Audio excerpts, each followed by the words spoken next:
Hey guys, it's EST here, and everybody loves focusing on, building cool structures and filtering water and hunting and self defense and all the cool stuff. Well, if you're a guy. But what about the exciting topic about garbage? Well, you got to do something with it. And what actually spawned this idea in my head was I was looking for an old photograph of something else and came across a picture I took of my second apartment where there was some kind of mix up with like a holiday or like a government holiday or some kind of snow delay, or it was like a February 29th leap year thing. I don't remember what happened.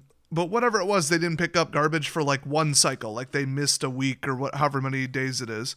And just immediately, the whole dumpster was full. You couldn't really close it. And then people started piling their garbage bags just next to the dumpster on the ground in a pile, which, that's a problem. And then I got to thinking, wait, what if all services are paused? What if, like, tornado, hurricane, weather event, you live on a mountain and there's an avalanche and nobody can get there with the roads? Whatever it is, they're not picking up garbage. Or, like, total grid collapse, long term, 6-month kind of thing or more.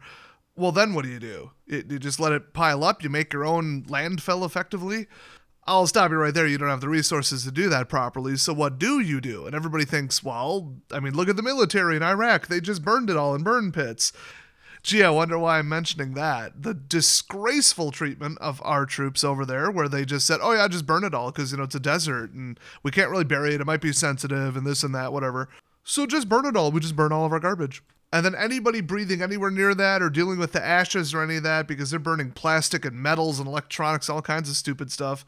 A lot of them developed all kinds of long-term poisonings and cancers and all that because that is what happens. So I shouldn't have to say this, but fire isn't the magic object go-away device. People really like to encapsulate things in like super simple terms in their head because why overthink? But fire doesn't just make things go bye-bye. It turns them into oxidized and broken down molecules, and like metals survive, and then you got like PCBs and PFALs and yeah, so plan Z is burn your garbage.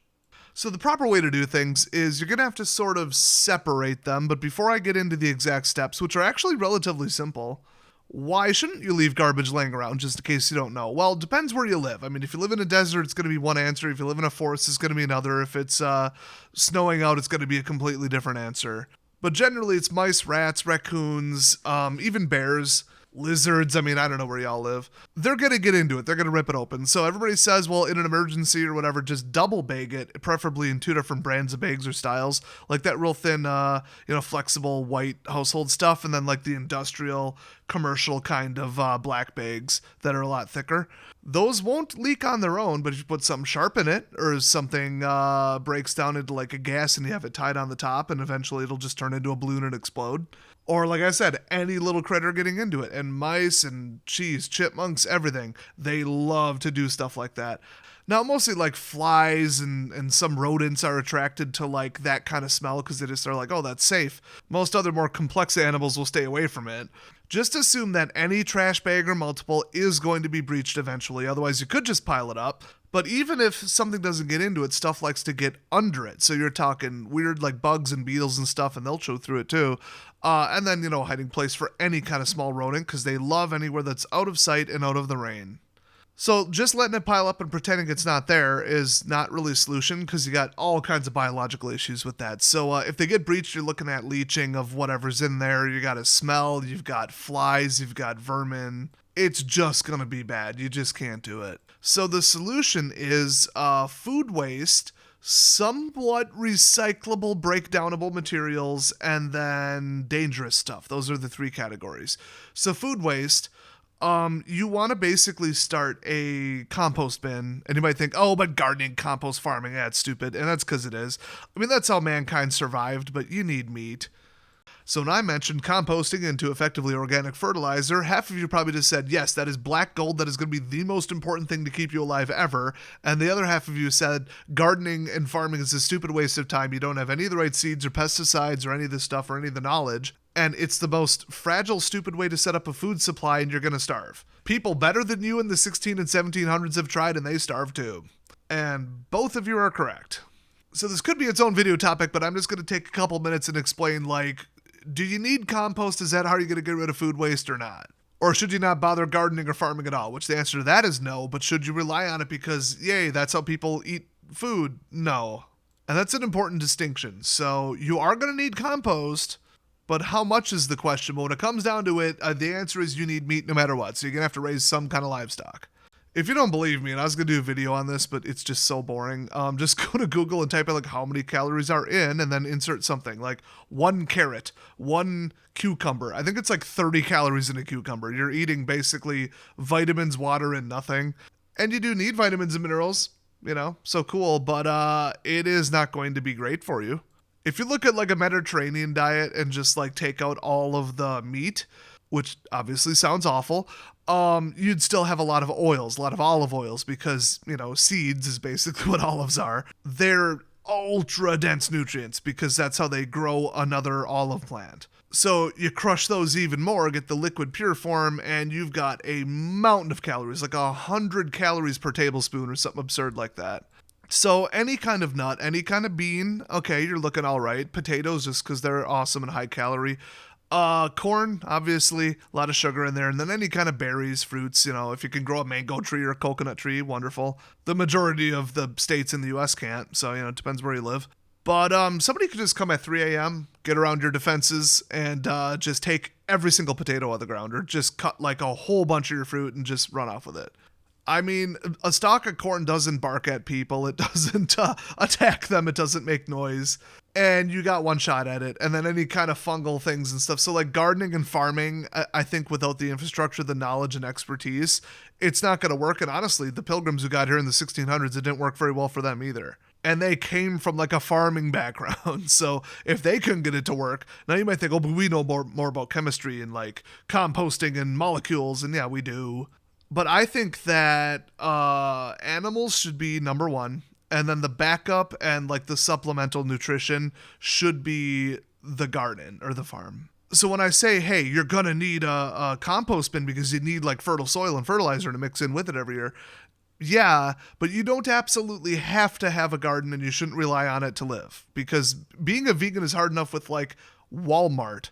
To not get malnourished or have ongoing health issues, you need meat. You need oils. You need all this stuff. Plus, the number one thing farmed before corn was flour for wheat to do bread and bread products. And you need like a whole mill. You need a mill stone, and then you need like a windmill to push it, or like a bunch of oxen.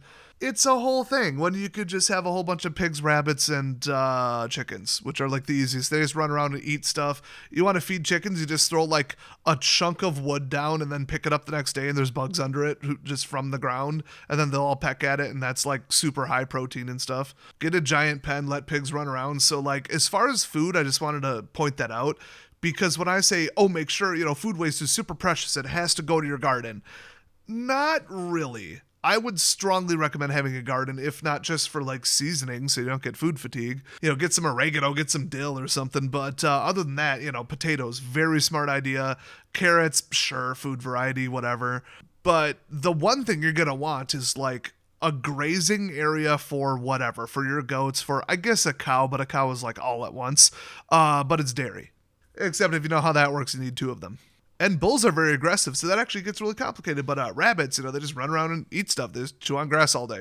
So that's the whole composting food supply thing. I didn't want to go too deep on it, but it's really important. Now, food sitting out rotting is going to attract stuff you don't want, insects and disease and bacteria and bad smells and whatever. So you want to get it in the ground so that it breaks down cleaner and faster with more friendly bacteria and less insects. And then it breaks down into its constituent parts, and all kinds of like fruits and vegetables are the highest level of like nutrition you can get compared to just like grinding up leaves and wood and stuff. So you're going to want to compost them whether you need the compost or not, and it's very wise to have compost. Bare minimum, you could sell it or trade it. That stuff's going to be worth its weight in gold. Okay, high nutrient soil, yeah. That's the difference between crops working or failing. And everybody talks about a compost pile, a bin, whatever, just a pile on the ground. I mean, whatever. You don't need to cover it. It's not usually what you want to do. You want it to get wet somewhat, but not flooded. You can look up how to make perfect compost, but the problem is others on YouTube are saying, well, here's how you do it this, and get a thermometer and pH and flip it exactly this and test it. That's like going full min-max gardener, like I'm going to be an expert level. If you just leave something sitting on the ground, it'll break down on its own in like a year. So unless you're going for like the world record or you really need it that badly, There's actually a faster way to do it anaerobically in a bin with water, but you don't need to do it their way. It sounds really complicated if you look up like gardening how-to stuff on YouTube, because they're like going full perfectionist, how fast can I speed run this? If you just make it kind of fluffy, have some air, keep it not too dry and not too flooded, and then just move it around a little bit once in a great while, you'll be fine. Or just leave it in a pile on the ground and make sure it's covered, because then eventually it'll turn into compost soil. It's really hard to do it wrong. However, pine needles will poison it. Black walnut shells will poison it to the point where plants won't grow in that soil if you mix it in. It'll kill your entire farm or your entire garden. And then grass clippings from any grass or lawn that was treated with broadleaf killers. So anything that kills dandelions, weeds, that kind of stuff. If it has been 2 years or less since the last treatment, then it is contaminated, and those grass clippings or any soil from that lawn or field or wherever you are going to kill your garden. It'll get into the leaves and traces, and it'll just start to die and wither and hit like a growth max and all this nasty stuff, and it'll be too late. And you really don't want animals getting anywhere near that. So keep that in mind. So do be mindful of like, okay, this is the healthy pile of compost, and then you're going to want the secondary one. And that one's going to be for like, we don't care what the efficiency is, we just want it dealt with. And that's where we go back to waste removal, which is why it's all one big important system. And you might be thinking, but what about animal waste? That's like manure, and you could use that as fertilizer, so mix that in too. The general safety rule that is not at all universal, but it's a very good basis, is if the animal only eats plants, then you can safely use its droppings as fertilizer. If it eats meat, you cannot. Because it's a different kind of bacteria that's in their digestive system, and it's stuff that you don't want to go anywhere near, and that could survive in the soil. And then if you're growing something that you don't cook, like lettuce, watch out. You will not like what happens. But I alluded to a secondary breakdown pile. So that'll be for like paper goods, cardboard.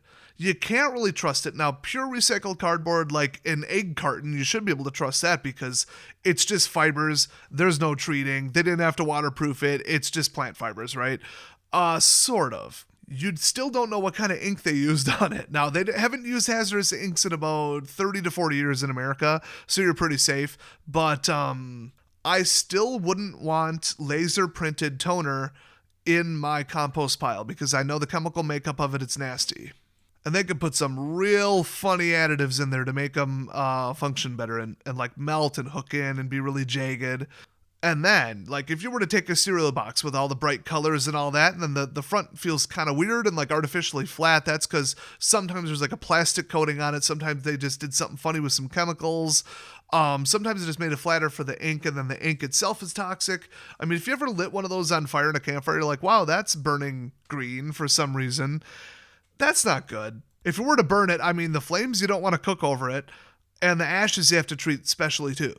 Now, that's not the most toxic thing you could burn. We'll move on to that, but it's not good. So you don't want to throw like food packaging or printed cardboard or something like that in your normal usable compost. You want that in the, I want it to go away, but we're not going to use that soil compost. Now, it should be fine within like, oh no, what if this leaches into our water supply? It's not that toxic. It's just something you don't want in your garden because it's the weird chemical oddities that can happen, but it shouldn't be like wholly and entirely toxic to you immediately, where if you took like a laptop and threw it into your compost pile, which I would also not recommend. That's heavy metals, exotic stuff, that's plastics, that, oh my God.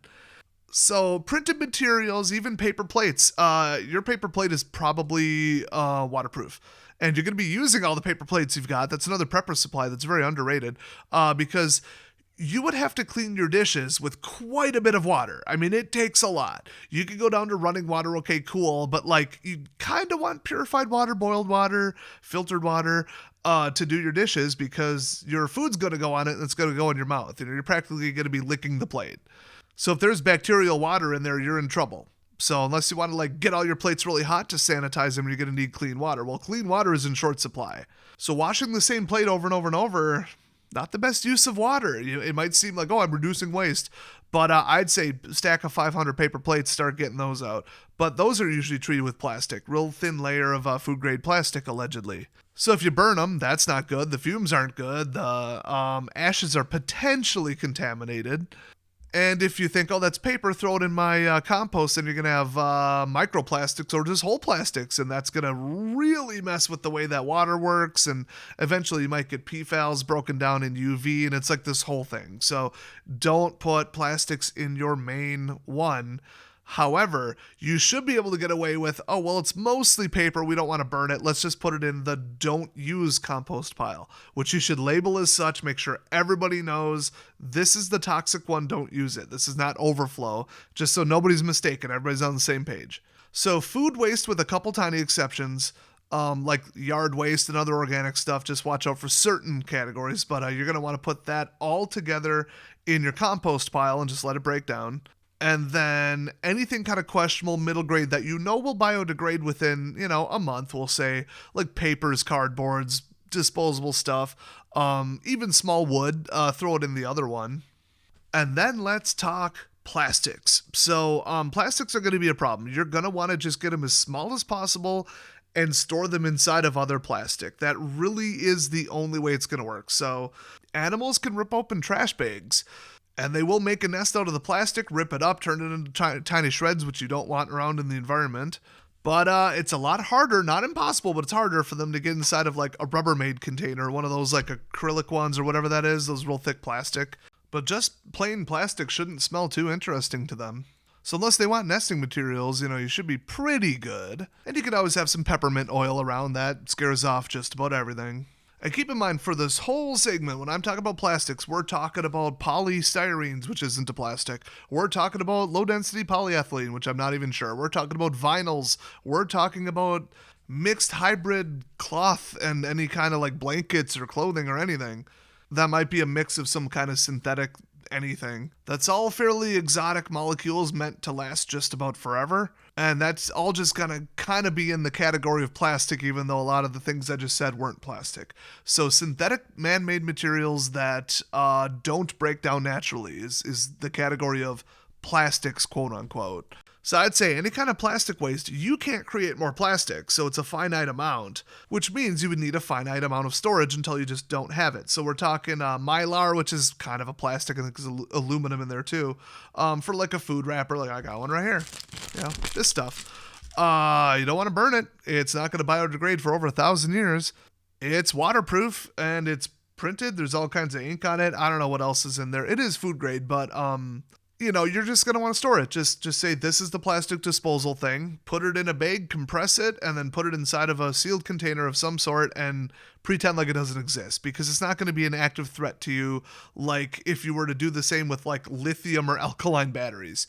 So plastic, mylar, nasty stuff that food containers, that's not going to break down. Now, with the exception of, remember when I said you can't make more plastic? So let's say you're like, the fridge turned off. Let's, empty out the milk by drinking the gallon of milk. So everybody pass around drinking it. Okay, it goes bad, pour it out, cool. Now you got some trash, right? No, you've got a 1-gallon canteen. It's not the roughest, toughest thing I've ever seen, but like that'll hold water. That'll hold rainwater. That'll help transport water. That is so important because plastic is the best way to do it. It's lightweight, it's strong, and it doesn't break down except some weaker types in sunlight, but that's usually not food grade. So, glass is good too, but you drop that, it shatters. So it's really plastic. You're going to want to keep those around. Even like a Cool Whip container or something, or like some little food storage containers of some sort. Those can collect rainwater, and you're going to want that for like just cleaning stuff because it'll be somewhat filtered. Showering, just storing in case of a drought, transporting to your garden. There have been a lot of movies. I think one of the first episodes of The Walking Dead had this, I thought, where they just like had all these various branded containers and like Tupperware and whatever out on a roof because they're just like, I need water in case it rains. And they start getting skunky, you either do something about it or pour it out and then whatever. But every time it rains, you've got like, oh, look, 50 gallons worth of available water. So don't just say, oh, plastic, what a nuisance, get rid of it, shred it, whatever, burn it, move it away, put it in the dump. Think about what you're throwing out. So like a food wrapper, you don't need it, but anything else, just think, am I going to use this for anything else at any point? You could hold animal feed in it or something, or you could store beans in it. I don't know. Is it clear? Could you use it as a basic dehydrator for herbs and for drying beans? So don't be too quick to get rid of it, but don't just let it pile up because, yeah, animals can't do that much with it other than shred it with their teeth and build a nest, but they will like to live in it and live under it, and that's a problem. You don't want any kind of little rodents and stuff around your area. They carry diseases and ticks and fleas, and you don't want that. Also, plastic doesn't dry so well and it doesn't drain, so you're looking at standing water, which will get a little bit of like biological stuff in it, mostly just like mold spores and dust, and that will grow mold. And then you've got moldy plastic, which is really bad for health if the wind kicks up. So you don't want to just leave it laying around in a pile like, oh, that's the plastic pile. You do want to contain it, but make sure you're not getting rid of anything you'll use, like an empty Sprite bottle or something. I mean, you could hold, what, 20, how many is this? 20 fluid ounces of water. I had to read that one. And it's got a cap. It's waterproof. You could use it to transport fuel or kerosene. Like, I mean, just think about it before you shred that. Or throw it into a bag and compress it and kind of ruin it. So that's plastic. What about really bad stuff? Electronics, where they're just like oxidizing and getting worse. You're just going to have to put them in the best sealed container you possibly can. And because of the fire chance, remove any kind of power source, so any batteries. Doesn't matter how big, how small. You can look up how to safely discharge batteries, but it'll be really hard. And you can almost never get them all the way. So you'll want to do that. If you have a full battery and you're worried about it, well then, I guess the device then broke. Usually the battery is what fails first. But dealing with batteries is going to be an ongoing problem because alkaline ones will just poison everything. I mean, you don't want to get that anywhere near the groundwater. Even if the stream is a mile away, you could poison it. The usual safe distance is considered 200 feet, but it depends, so I wouldn't push it. So those you want to, they say double bag them in plastic. Anything that toxic or like some kind of like if you're losing structural integrity on a container because it was like in your garage and now it's not climate controlled, or it was in the sunlight through a window and now your like paint thinner or something is looking like a little droopy and it just looks like the plastic's going to fail a little bit. Or the chemicals inside it started doing something funny. Like, you got a container of bleach, it gets that weird stuff around the rim. I actually never looked up what that is, but it looks not good. If something like that is happening, you might have to have chemistry knowledge to know how to neutralize it, but generally you just want to say, okay, plastic container, glass container, whatever, put it in a pickle jar and we'll see what happens. And then any kind of battery, make sure that it is as discharged as possible. And then on top of that, they are a fire hazard, a drastic fire hazard. There's always chemical energy in there, and it doesn't take much of it to turn into a flaming geyser that'll burn down your storage container, your cabin, your, whatever. Then again, you don't want it to get carried off by a curious animal. So you do want it inside of something, usually like an improvised kind of thing. Something that can prevent access from curious mammals would be really smart. And then electronics, kind of the same. Just keep them out of the condensation, keep them out of the rain, and keep them out of access from something that a mouse might chew through. And that's really the best you can do. I mean, it takes such a ridiculous amount of careful processing to deal with this stuff. And if you were to burn it, you're going to release some serious stuff. So the last ditch effort is, okay, we have to burn this for some reason. It's just some kind of danger. I don't know. I'm thinking like... Everybody always says this is the example where you're burning wood, but it's like treated wood, so it's got varnish on it, or it's like furniture, broken down chair or something. You're like, well, broken down chair, we can't just leave it laying around. Let's throw it in the fire. To an extent, you can leave it, laying around, but if you just got a pile of broken down junk, then something's going to start living in it and under it. So that's why people kind of say like, okay, we quote unquote need to get rid of this. I would try to repurpose the wood, do it as some kind of structure, prop up something else, or just leave it in a nice tidy pile and covered with a tarp or something and say, well, this is our treated wood. It's waterproof wood. That's actually valuable because we don't know how to do that, how to make that again. Nobody's running off more polyurethane unless you have a chemistry degree. But if you're saying, okay, we got to get rid of this for some reason, some electronic, something, some whatever, and you had to burn it, the best way to do it is as far away as possible on a windy day, stay upwind of it, and make sure nobody and nothing is downwind of it in one of those steel drums, and not one with any kind of rust or structural integrity damage. So another underrated prepper item is actually a steel drum. You could just go on like Craigslist, Facebook Marketplace, whatever, just find them. People have them. It is far more common to find the plastic ones, but those melt at like pretty reasonable temperatures, so you cannot start a fire in there. But if you can still find an industrial steel drum in good condition, they're usually just about giving them away, or it's like 5-10 bucks. So while you might think, well, what would be the purpose of that? And I'd rather use plastic for like water storage, obviously, like a rain barrel. But it's a burn barrel. I mean, it just contains it. It's more about like containing the ashes because those are going to have like heavy metals in them, PCBs, like I said, PFALs. Oh my gosh, I could go on. Really nasty stuff where you can't just bury the ashes because then the rainwater will carry it to the stream and your soil will be toxic, and then all of your insects will be toxic, and then what eats the insects will be toxic, and some of the plants won't be able to filter it, and they'll be full of stuff that'll kill you slowly. And we're talking like long-term cancer development, internal organ damage, effectively poisonings, nerve damage, brain damage, neurological stuff. I mean, stuff that you do not want to and can't deal with in a grid down environment. So you have to contain it. If you're not sure, like this might be a plastic, but we have to get rid of it for some reason. This is like contaminated, this wood, this thing with the treatment on it, or this Pringles can because it's going rancid. The oil on the inside is finally starting to break down a bacteria getting to it, but you know it's aluminum, paper, and plastic. So you're just like, well, it's a biohazard right now. We have to burn it. Well, that's going to be some nasty fumes. That's going to be some nasty ashes. So you want to contain it. And then if that barrel finally gets to the very top, where the ashes are full and you can't burn stuff reasonably in it, then you got to cap it. You can't just dump it out somewhere, bring it somewhere. No matter how far away you think you are, it's not far enough away. So you're just gonna have to store that forever. So guys, tell your wife there's a perfectly legitimate reason, and I just gave you a perfectly legitimate excuse to go buy a bunch of cool empty steel 50-gallon drums for like $5 a piece, and then put them in the garage and never look at them or touch them again. By the way, you might want to get some screen mesh for the top, like some fireproof stuff.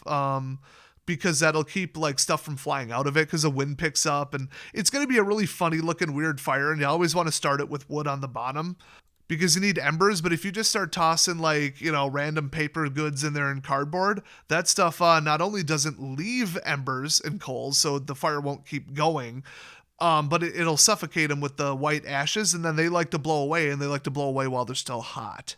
And you probably don't want a home or forest fire, so yeah, you're going to want to put some kind of mesh on top of it. And you might be tempted to cook on top of it then, but this is the toxic burn barrel. So no, don't do that. Don't even stand around it for warmth like, oh, what a waste of a fire. I'm sure it's not too toxic. Oh, I'm sure all the toxins blew away. No, treat that thing like it's radioactive. So really, organic, break down but I don't want it in my food, and really dangerous stuff. Those are the 3 ways you deal with the garbage, and that's how you'd want to sort it.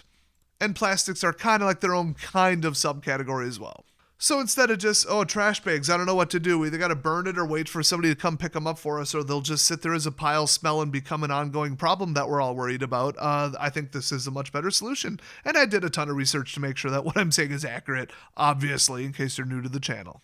So interesting little short topic for today's podcast. Not going to be the usual 60-minute length, but that's just how it is with some of these topics. So I hope you appreciate the channels. Check out some of my other great content that's very highly educational and usually not on the kind of old man bushcraft stuff. It's usually electronics and solar and energy and improvised ways of charging electronics and that kind of stuff. I really focus on that. And then a lot of food and chemistry and science knowledge. So that is very rare in the prepper environment, which is why I started this channel.